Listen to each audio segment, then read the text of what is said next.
এইটার উচ্চারণ করো তো দেখি। ওয়াটার। লিপস্টিক কি বেশি দিয়ে ফেলছেন? ওয়াটার না, এটা ওয়াটার। ওয়াটার। সিটেঙ্গা নাকি? ইচ্ছে করে জানতে আমি জিন্দা না কি লাশ, দোজখের অন্য নাম কি সুর।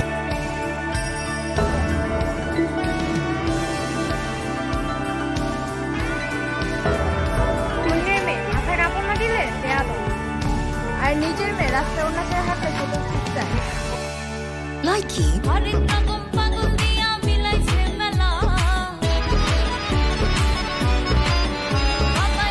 তুমি দিলে কে বুঝিবে আমার মনের জ্বালা রে বাবা। একটা মেয়ে চাইলে একটা খারাপ ছেলেকে ভালো করতে পারে, একটা মেয়ে চাইলে আবার একটা ভালো ছেলেকে ধ্বংস করতে পারে। স্ত্রীকে শাসন করলে অত্যাচারী, শাসন না করলে কাপুরুষ। স্বামী ঘরের বাইরে থাকলে আড্ডাবাজ, ঘরের ভিতরে থাকলে আকাম্মা। স্ত্রীকে চাকরি না হেল্প করবা, যে ভালোবাসার অভিনয়টা আগে করছিলা ওই ভালোবাসার অভিনয়টা আরেকবার করবা। খুব কষ্ট হচ্ছে তোমাকে ছাড়া থাকতে।